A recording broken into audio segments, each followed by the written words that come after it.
Alrighty, welcome back to the Outlap podcast. How are we doing, gents? Trav, Matt. Doing great.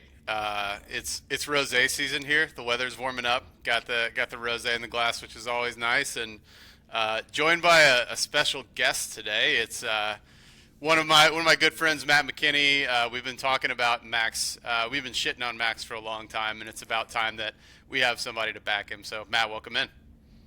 No, thanks, boys. Appreciate you having me on your program. I just can't wait to talk Max and how Suzuka just unfolded and showed us truly what the champion that he is and continues to be.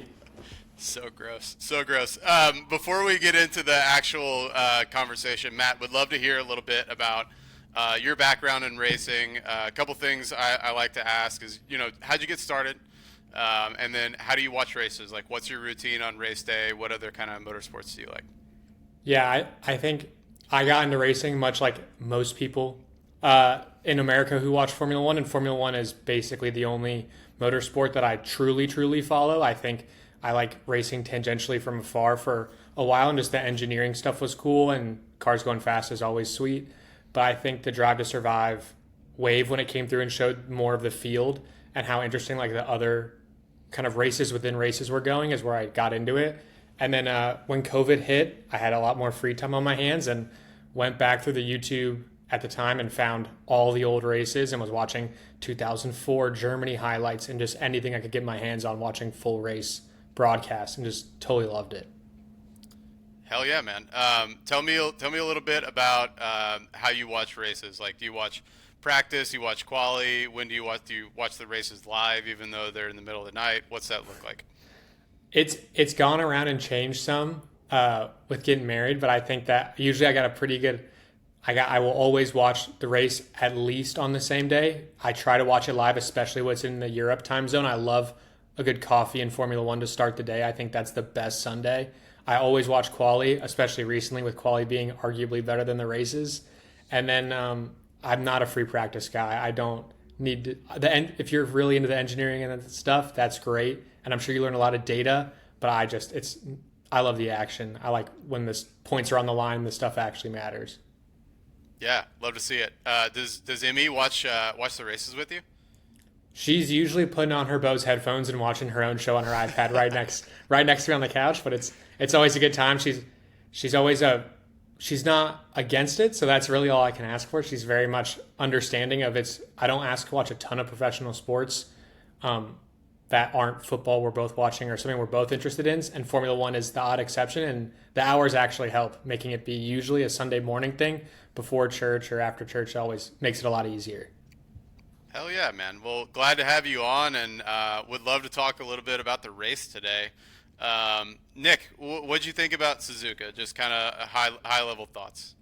Yeah, I mean it's a high speed circuit majority. One real slow speed corner in the hairpin, but obviously very picturesque. It's cool being there during they changed the season to where now it's during the cherry blossoms, which is obviously really cool as well. But from a driving perspective, a lot of high speed corners where you're asking a lot out of the car.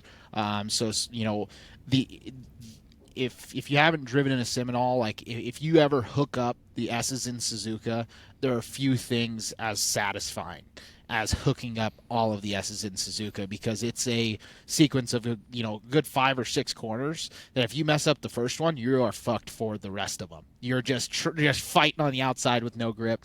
And then the Degna, I think it's called, the really fast left-hander or right-hander, sorry, puts one of the highest lateral load on the calendar. So. But I think the issue that we're running into with how big the cars are is there's just not a lot of room to race. So really fun to drive, really tough to hook up because it's high speed but also still highly technical. I think there's some high speed circuits like a Austria, for example. That's not a very technical circuit. But you saw Max being able to make that difference at a track like Suzuka, whereas I think in something with a 3 DRS zone straight like Austria, he wouldn't have been able to hold the McLarens back. So really do like the track, but obviously hopeful for the next generation of cars being smaller and maybe some better racing, but it just felt like, we've got a couple of them that are Monaco without the walls, and this is turning into that where how often through the first few laps do you have no overtakes in the top 10? It's like, what are we are we racing, or are we on a parade lap? Yeah, similar thoughts for me, man. I'm like a casual sim guy. I play a lot of Forza Motorsport, and Suzuka, other than Watkins Glen, I think is the track that I know the best. It's really a shame that that's the case, because Suzuka is just like the most fun to drive. And I was watching quali, and like one of my biggest takeaways from that is like when you're driving GT cars or whatever around Suzuka in the sim, especially in the S's, like there's a ton of braking in the S's. Those cars, like there's no brakes in the S's, and like you really have to be hooked up to nail it. And The most it's a you lot do of is off the just a throttle. downshift. Exactly. Just pretty much you're staying in fifth gear for the majority of it. You get into sixth for just a little bit, and you have to shift back down to make that right hander, and then the fast left hander up the hill. You get up into seventh, but exactly to your point, there's a lot more nuance to get in a GT car to be fast around there, as opposed to just a little bit of lift and coast with an F1 car. Yeah, I think the three biggest examples are the S's, the first Degna, the right-hander. I remember seeing George take it like completely flat out. It's totally insane. Obviously, like downshifted into the second one, and then 130R, they're taking that flat out, and like they're not. It's not just flat out anymore. It's like flat out and not a difficult turn anymore. Like it used to be one of the most feared corners in motorsports, and now it's because of the cars. Like it's really cool, but also like there's not a ton of opportunities for overtaking, whereas in a normal car Suzuka has tons of places for overtaking because of all the technicality. Like if you miss a spot, you really open yourself up for a pass. So definitely one of my favorite tracks on the calendar, but unfortunately, yeah, it's not the most formulaic for racing anymore. There's a lot of just kind of procession type stuff. Do you think that I know we always talk about the cars getting so much wider and the track's not wide enough, but I think it probably goes back, and I'd love to hear y'all's opinion on it's more the braking part. There's only a couple you mentioned there. The hairpin's really the only place on that entire circuit where you really are like putting your foot all on the floor with with the brake pedal, where everything else is just that lift and coast. And so it does feel like I'm thinking like a Turkey where it's like Monaco without the walls, but there's so much movement and like coming way off the gas, where Suzuka now just doesn't have that at all. Yeah, the only other spot is the chicane, right? But there's not enough room in the chicane to really make a move. Like if they widen that out by 5 meters, then you've got some racing into that chicane. But as it stands now, there's just not enough room. If you try and dive bomb the guy on the inside, he's just gonna shuffle you wide on the exit of the second. There's not enough room to really like hold those cars there. So I think it's a combination of the braking zones, and it's also like the dirty air, because it is a higher speed circuit. They can't ever get close enough in the high speed, like through the S's. If you're behind a car, you're losing, points of downforce and definitely wearing the tires more. So that's the thing that, again, I think there's an element of that they're so fast that Suzuka isn't as much of a challenge as it used to be on the cars. But also I think it's a little bit of the car design in terms of how wide they are, and then the dirty air aspect. Because there's a lot of tracks that deal with dirty air, but then they have those straights with DRS that's able to kind of make up for that. And there's only the one that comes out of a really slow right-hander, and it's not even a very long straight on the start-finish straight. So driving overall though, like it is a fun circuit. And I think what we should move on to next is just like quali. Like quali was really nice, and I think we need to touch on, because we talked about it in the last pod but haven't had the update. Called it right on the money that Yuki was taking Liam's seat, and then he ends up getting out qualified by both the V carbs. And I think it does twofold. It shows how tough that car is to drive, and that like Liam doesn't suck as bad as he looked. But then also it's that much more impressive what Max is able to extract out of that thing. What realistically, I think on a good day is probably like the third best car on the grid right now. He's been able to have it on the podium every time, and, been able to win a race now. Yeah, sure. Got to tip your cap to the dude. Is it the third best car? We talked about this last time. It may might not be worse. There's a chance it's worse. The V Yeah. carb might be better than the Red Bull, legitimately, and Max might be just be able to extract that. I was thinking about that when I was driving, like on Sunday after the race, after watching. Just there's so many other cars that you have to assume Max could be arguably higher, for sure higher. He's only 1 point back in the championship, would be higher up than he is now, which is crazy. Yeah, it is pretty wild.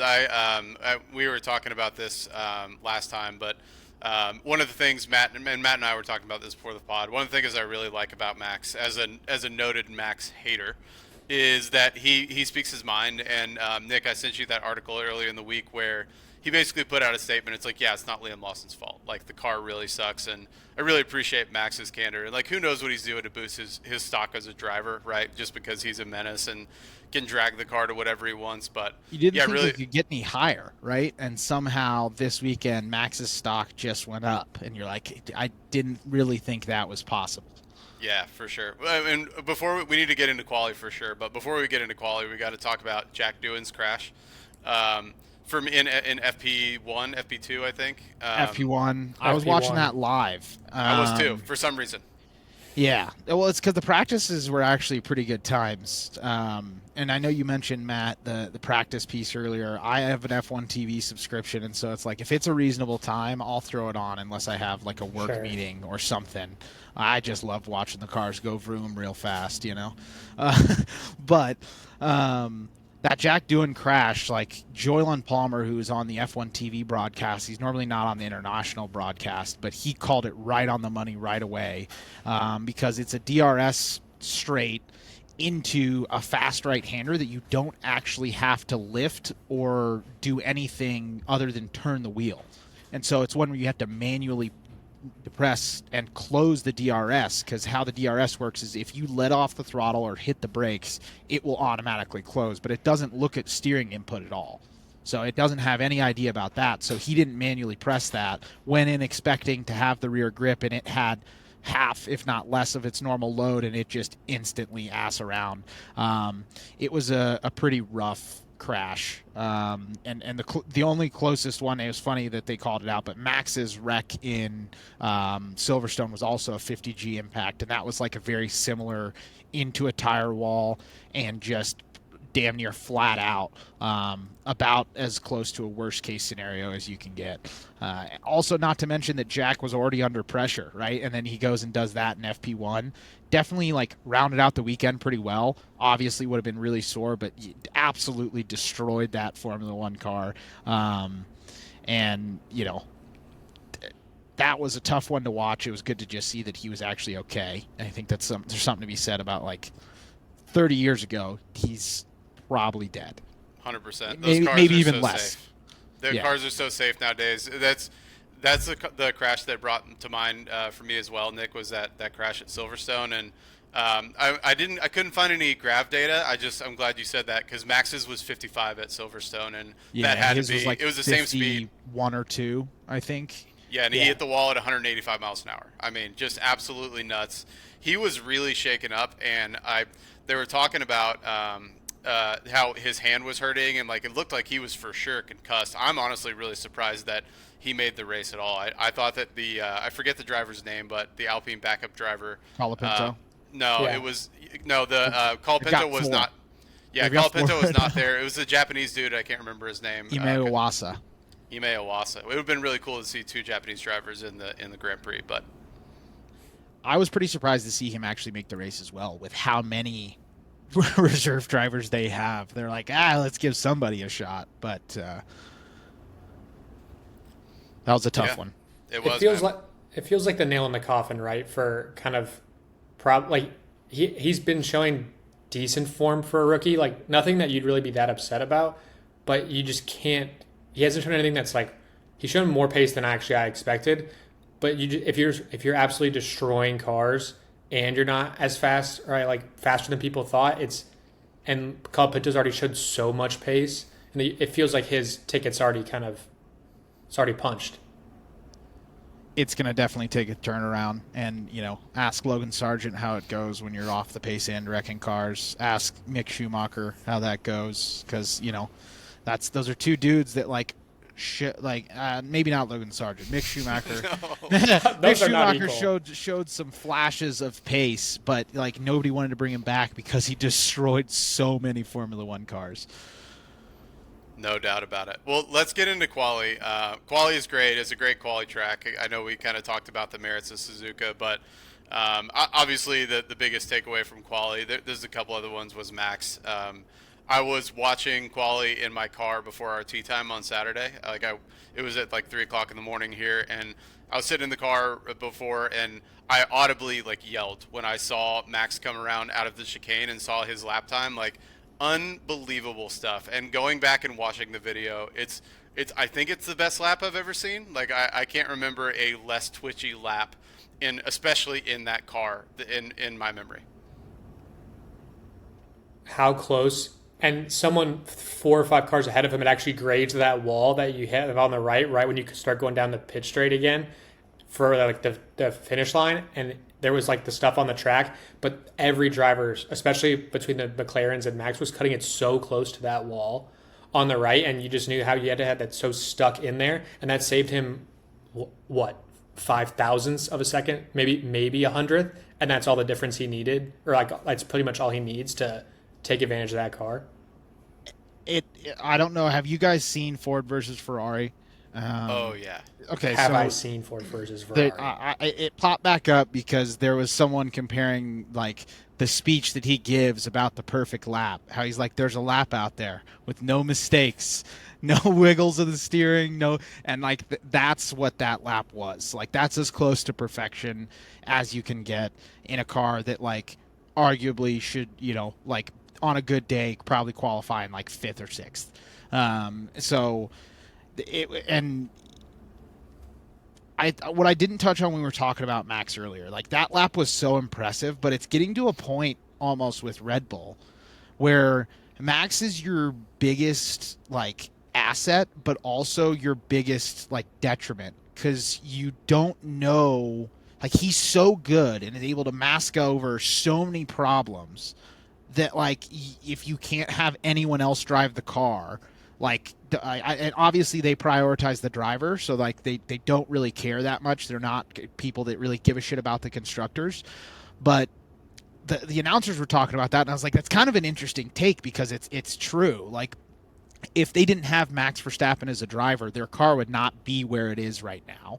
And it probably arguably would have won 2 championships, not 4. But like now you're in a place at the end of these regulations that it's like it's such a Max Verstappen machine that there's like no one else on the grid that can perform in it. And obviously Yuki definitely showed some flashes of, and especially in practice, like he definitely impressed. Didn't do much in the race, but no one else did. And then in qualifying, obviously severely underperformed. But I don't know how much of that like is Yuki versus the car, and given time, like he'll adjust to it.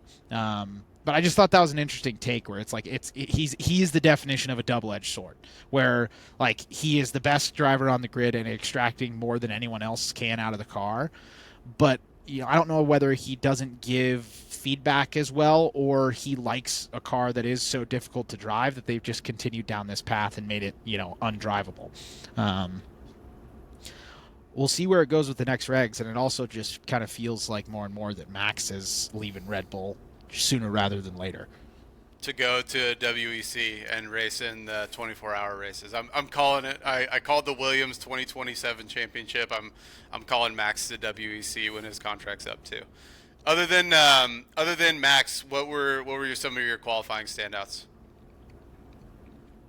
Hajar up in seventh. I think that was probably the biggest standout performance. Kimi performing like fairly well again. And so I thought Liam even getting out of Q1, right? Like going down to what should be a worse car, even just getting out of Q1, I thought like that was a good performance for him. So those are the few standouts for me other than Max. I was a little disappointed in the McLaren guys. It feels like neither of them quite hooked it up on the last lap, which is kind of like obviously opened the door for Max, but they had the pace on the field every other session up until that point. So,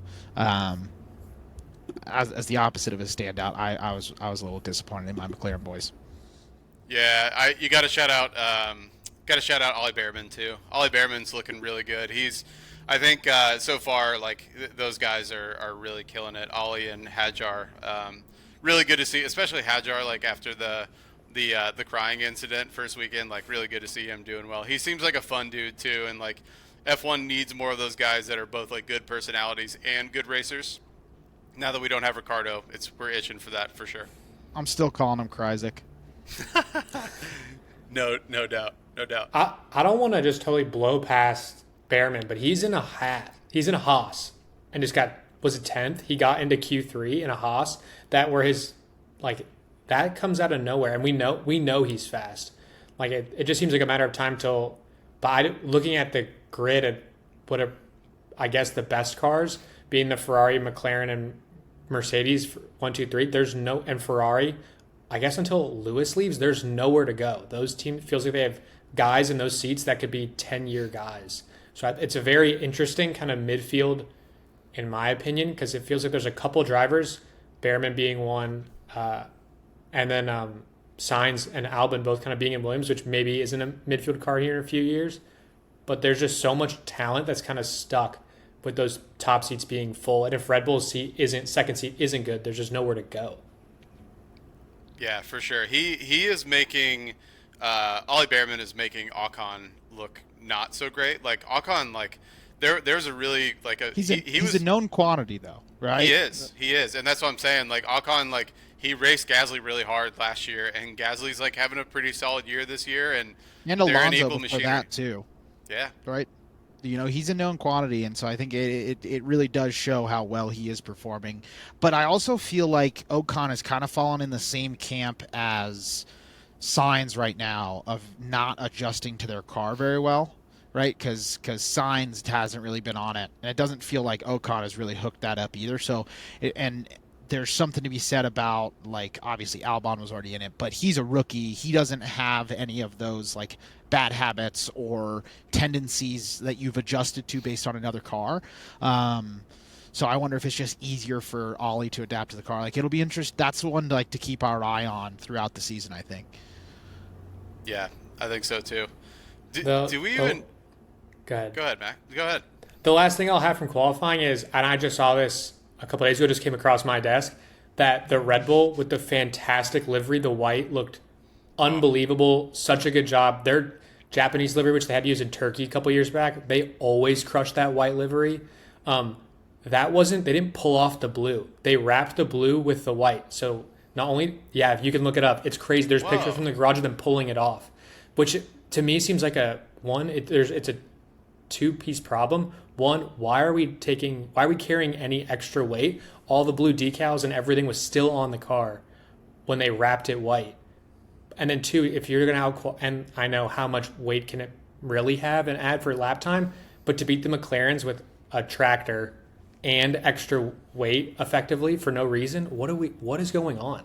So I I didn't know didn't know that either, but I bet you it's a cost thing. It's a guaranteed Sure. a cost thing, and I think what that tells me is their actual livery is probably painted. The majority of their normal livery is painted, and so they would have to remanufacture all these parts again just for a livery, and they're like, fuck that, we'll wrap it. So that's why I guess like it makes sense, like within the cost cap era, like an older era of no cost cap, they're like, yeah, we're gonna bite the bullet, we'll remanufacture everything, we don't care, we're Red Bull, we have all the money we need. But now that they are, regulated with how much money they spend, they're like, okay, we can't afford to, remanufacture all these parts for a one-off sponsor livery. Like, we're just going to have to bite the bullet and wrap it and take the extra 100 grams of weight that it costs. All right, so race time. Do we even talk about the race? Like honestly, like what is there to say? Like the start was boring. The only thing that really happened, like I mean, the finishing was pretty much the same as the starting grid. The only thing that really happened was Max and Lando in the pits. Yeah. I have to call out Lando because the starts were so bad last year by not botching it, actually giving a slight run on Max that he had to cover. Hey, that's progress there. He's not botching starts like he was last year. The rest of the field, obviously, like there was just no real moves. And then what I talked to you guys about earlier, but In the driver cool down room, Max Verstappen goes after they show the replay of him kind of pushing him wide in the pits. He looks over to Lando and goes, "It's a pretty expensive lawnmower you got there," and I thought that was just hilarious. And they both just kind of laughed it off, but it was pretty much summed it up. And also Oscar Piastri in the cool down room where they show all the highlights, and he's like, "Wait a minute, was that it? Nothing happened? Like we were flat out the whole time and nothing happened?" Yeah, that was wild. I think speaking of your boys at McLaren, Nick, one thing I do want to ask you, two things I want to ask you, but first, like, why didn't McLaren split strategies? You know, I know the papaya rules and everything, but I don't really understand why they didn't split at all. Yeah, I agree with that. I mean, that they lost the race in that decision of not willing to take a chance, and I don't know if it's just that they didn't want to put, like to your point, like disadvantage one of their drivers. But when you got two cars at the front, run the pincer, right? You go one short, one long, and make a decision, and you'll have a tire delta that might at least make it more of a challenge. But you pit on the same lap as Max, and your closest chance to overtake is in the pit lane. What are we doing? Also, like given the context of the race and watching no moves actually happening, right? Like try and make that move in strategy as opposed to, yeah, I don't know. I didn't think it was the best decision. They're still growing and learning because this is the first time in a while they've really been fighting at the front. First time really with two cars too, like, you know what I mean? And so we saw a lot of that strategy woes last year of not making the right call, trying to rely on the driver too much. They're still figuring it out, I think. I didn't like that decision either. Yeah, Go ahead. no, I think if you have two number one drivers, you don't have any number one drivers. And I think they're very much trying to placate both drivers. And I think a little tip of the cap to Mark Webber for getting Piastri clearly some probably rules of engagement on what they can and can't do while he's still active in the championship. I've heard that kind of tossed around. And Piastri has clearly shown that he's good enough to challenge Lando consistently. I mean, had he not gone off in Australia, this would be very much a three-horse fight for the championship. And I think McLaren knows that, so they don't want to give Lando or someone the benefit of the doubt too early in the season. But you're gonna lose if you let Max hang around. He will win this championship. He will. He will. And it's funny you bring up Mark Webber. Like, he obviously learned a lot from his days racing with Vettel, right? Like, everything that wasn't afforded to him at Red Bull, he is bringing to his drivers and trying to fight for even footing. And every driver should be a number one driver, but that's clearly not the case. And I mean, even Ferrari, like, they split strategies. They tried to send Lewis long and wait for a safety car, and obviously it didn't work out. But like, if this is a safety car, Lewis gets a podium, and I would have loved to see something like that from McLaren. The other thing, Nick, I wanted to ask you is, from a technical perspective, can you walk us through like why tire deg was so low? Like, this is a pretty high downforce circuit, and like theoretically there should be a lot of tire wear. So curious to what you think about that. So I think that there was kind of the combination of factors. One thing is they resurfaced it. Sometimes they resurface it, and that means a shitload of tire wear. Other times, it's really slippery. This seemed like it had grip, but wasn't high deg. It's not, and I think the other reason why it's not a super high deg track, at least this instance, was the temperatures as well. So, like, if it was a hot day and they're also putting that much lateral load, even if it's not slipping as much and tearing off as much of the tire material, you're going to get a lot more thermal wear on the tire if it's a hotter day. But I think that rain shower beforehand and it being a little bit cooler just made to where the tires, you probably could have run the hards for the whole race if you really wanted to. And like, it's interesting because there's just some tracks and it just depends on the surface of literally how rough it is, and that just tells me that's a really smooth track with the resurface, and it just wasn't as high a deg. If it was higher temp, I think we would have probably seen a little bit more action, but because of the rain beforehand and it was a cooler day, just led to little to no wear. So yeah, for sure, it was a boring race by all accounts, I think, but always enjoy Suzuka. So anything else from the race, boys, you guys want to get to? I got something. Does Lance Stroll even like to drive anymore? What are we doing here? His dad bought more of more of the teams. I mean, he kind of sold it to himself, being like the lead investor in Aston Martin. But what are we doing? 20th place? I mean, he's shown at some point in his driving career to have some pace. He has had pace at points. What do we do? 20th?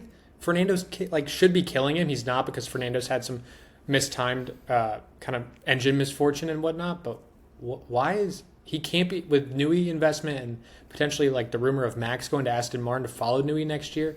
Like, is he going to kick out his son? What are we doing here?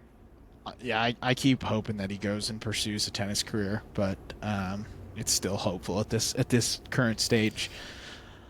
To be fair, I think he's the only guy that did two stops, if I'm not mistaken. He started out on softs and pitted, I think, on lap 5, and then had to pit for hards later in the race, if I'm not mistaken. So, like, they obviously, like, he didn't deserve it in qualifying. He qualified 20th, and I think Alonso was 14th. So I don't think that made much of a difference there, and they were just trying to send it and hope for the best. But yeah, he needs to get out of F1. We've to be fair, and like to take a step back too, like in previous years we've had like 4 of those drivers in F1, and I really think we only have one now. So it is kind of a blessing, but for Lance Stroll it's a curse, because it's being that much more highlighted that he is not very good.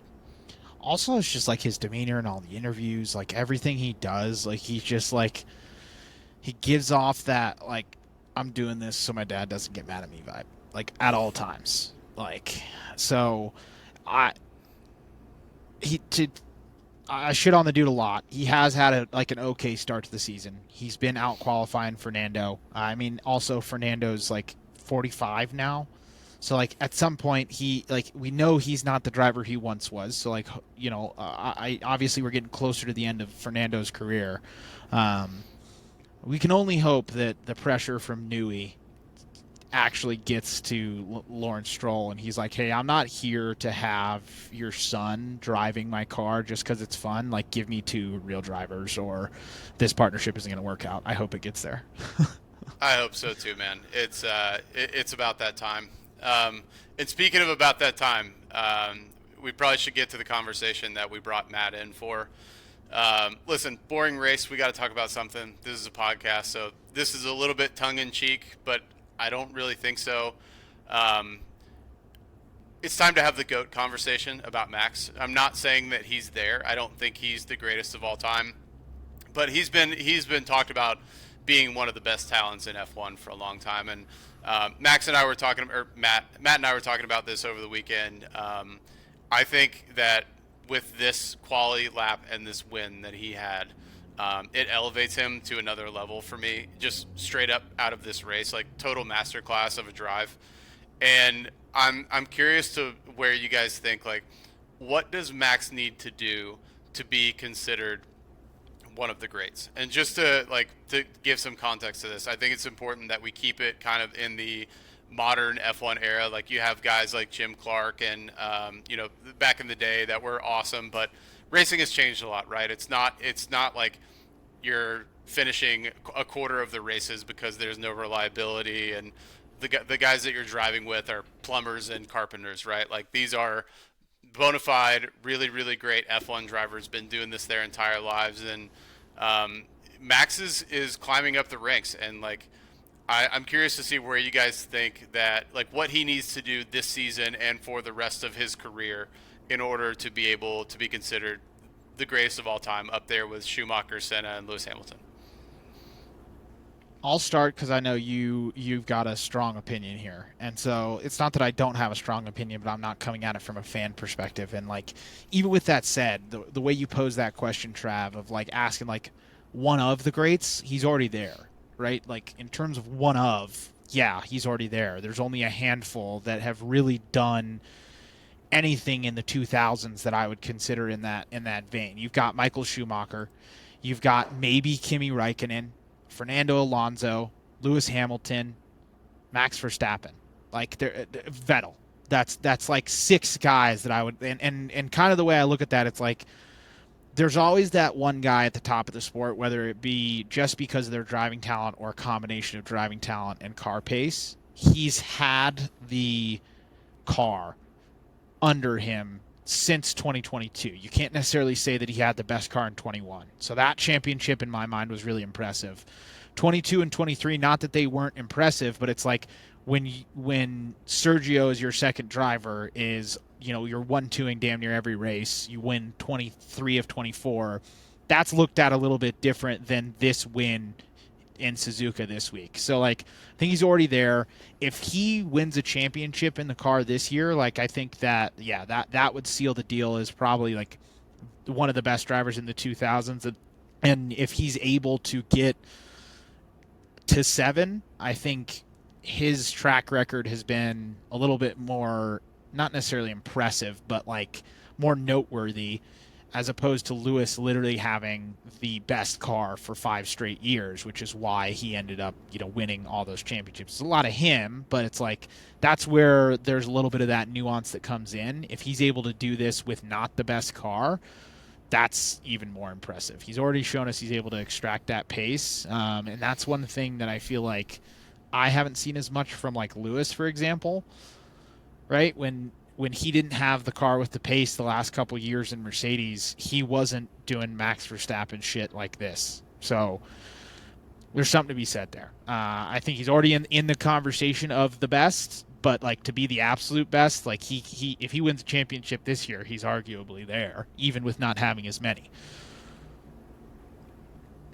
Yeah, I think a lot of the if you're purely just going to go off number of championships, I think he might retire before he gets to 7. Purely doesn't might not want to race that long. So I think what I'm so impressed by continuously, and just like you said, part of it's the car, part of it's the driver, and it's if the driver can get as close to that limit of the car as possible, and how much can they really extract out of it. It's a word we've said a lot today. I'm confident that Max has been extracting the most out of his car for like 5 straight years. Like, there's from 2020, he probably matured a lot in 2019, had a couple wins, but from 2020 on, he is the most dominant driver in the sport, and that's going on 5 years now. And I think this season will have a lot to do with, I think, his legacy. How Red Bull develops, or kind of lack of develops, this car will be a huge difference. I know we watched McLaren last year off the bounce. First 5 races, garbage, and then had the best car for the last 15 or so. And so there's a chance that the Red Bull could kind of get that dead cat bounce, and he'll be good, and then he will go on to win if he has a comparable car. When I think about those other racers you mentioned, as far as the GOAT conversation, Mount Rushmore, to me, he is. I think it's so hard to compare to a Senna, for example, well, not that long ago, the cars don't even look like they're in the same category. Where I find 2 things very interesting. One, he's been so dominant for this long, and he's crushed so many teammates who were good drivers, and he has dragged that Red Bull team from being kind of the lovable, fun team, that Sebastian left, to being like the force on the grid. And when he did have those dominant cars, he didn't win races and win championships. He destroyed records and made it not fun to watch. Even when Lewis had the best Mercedes, Ferrari could scare him to the final 3 races, final 5 races. There was no doubt after like Azerbaijan in 2022 that Max had it. Like, it didn't matter what anyone else did. And then I just think that to eclipse kind of Lewis the longer Lewis keeps driving like this and let Max win against him being in the field, it only hurts Lewis's case. It's hard to compare him to Schumacher, but what everyone admires about Michael Schumacher being a total technician and absolutely ruthless on the racetrack, Max has that in spades. So he might be harsh to the media, he might not like certain things about the sport, but he is a driver's driver to the core, especially when the visor's down. Yeah, I think there's 2 things. Like, I was thinking about this a lot, Matt, after we talked, and like knew that we were going to talk about this on the podcast. And I think there's 2 things that really, like, across the eras of Formula One that that stand out when you're talking about the GOATs. Number 1 is wet weather driving. Max has that. He is just as good as Lewis and Schumacher. Maybe, I mean, Senna is talked about as the best wet weather driver of all time. It's hard to really tell. Like, he's had some awesome laps on YouTube that you can go watch, but it's hard to compare those. I think the other thing too is like winning championships in a competitive manner against cars of similar speed and strength. I think you could argue that all 4 of Senna's championships were won that way. He there's a lot more parity back then, and he had Nigel Mansell breathing down his neck all the time. But he had a lot of other drivers in that time breathing down his neck. Thinking about Lewis, he had the McLaren year was an amazing championship that he won. That he had a couple Nico Rosberg years that he won, and then he had the Vettel year that he won, and then obviously the one that Max stole from him, or Michael Massey stole from Max. So he's got around 4. Schumacher maybe had less. He won the Benetton championship, and then maybe one of the Ferrari championships like he won was he was against a driver of similar caliber. But I think this championship, if Max wins this championship, I think it will be the most impressive championship that anybody has ever won. Because not only does he not have a competitive driver in the car against him, his car is like 4th or 5th best, and like if he wins this, that takes it up a totally another notch for me. So I think if he wins, he is immediately better than Schumacher. Any of the old heads listening to this, like, please don't hate me. And I think there's an argument to be said that he is the GOAT if he wins this year. That's heavy, boys. Love to hate him, but that's the thing. It's like we hate on him, but you also got to give the dude his flowers where it's due. I think all Formula One drivers are a little bit of whiny bitches sometimes, but I think that Lewis and Max really got their radio messages played out a lot more during that championship than we see now. And so, like, to your point on the driver's driver, like, this dude is a professional racing driver and hops in a sim rig when he gets home for fun. Like, he live, eats, breathes driving a race car. So, and that's kind of like we talked about it earlier on the pod. Like, that's where I feel like there's like Piastri and Lando just don't quite have that in them to the same degree. Where it's like Max has a new child that has just entered this world. I feel like he'd be like he would sacrifice his child on track if he had to win a race. Like, that's Max Verstappen. He might, man. Yeah, he's incredible. It was awesome to watch him do his thing this weekend. Anything else on Max, fellas? I can't believe the scumbags at Mercedes let Kimi Antonelli throw on those soft tires and steal the only record that will not be broken. Max is going to own youngest driver, youngest to everything. To let Kimi Antonelli go trot around the circuit with softs and steal the youngest to, or whatever, the fastest lap for the Suzuka, to lead a race. Youngest to lead a race. Yeah, that's terrible. I mean, that's just in bad faith. They're not even competitive. What are we doing here? Also, that's such a like ESPN stat. You really think that Max gives a shit about being, I'm the youngest to ever lead a race? He'll give a shit about the youngest to win a race, but he doesn't give a shit about those stupid ESPN stats. I honestly don't think Mercedes was thinking about it either. No, I don't think so either. But Kimi is pretty awesome, and excited for him as well. Do you think Max stays at Red Bull? Because I think that just like Lewis leaves McLaren and writes a whole new legacy kind of at Mercedes and now a new chapter at Ferrari, if Max is to end his... If he goes I don't think he'll do the whole career at Red Bull. Like, if he goes to Mercedes and then their car will be good, like, I think that's actually... I believe Max will go to Mercedes. Toto will finally get his other golden boy, and Max and George, or maybe George won't stay. Maybe he'll drop George. They're putting their money in the Kimi bucket. They're putting their money in the Kimi bucket. I guarantee it. If they can get Max, they go buy George. Because George is already on a contract year this year. And I think Max is getting more and more fed up with Red Bull. He was already talking about leaving last year when he was winning the championship. So it feels more and more to me like Max might end up in Mercedes next year. And George could end up in the Red Bull. Then we'll really see how slow that Red Bull is. Yeah. I still think, legitimate take, I think Max, when he leaves Red Bull, he leaves Formula One. I think that he is not going to be in Formula One for his entire career, and I could 100% see him going to endurance racing and driving hypercars, because those look like a lot of fun to drive.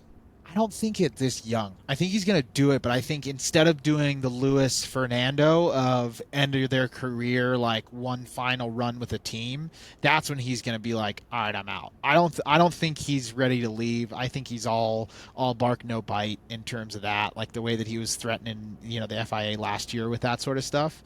Um, so I disagree on that one. I think he'll stay until he's close to like late 30s, maybe Sebastian level, but I don't see him just retiring into the sunset. I see him then going over and trying to come. I think we've talked about it before. I think he's going to go for the Triple Crown possibly, Oh but man, that'd be so cool. I don't think he has a lot of interest in oval racing. Is he the thing. doesn't.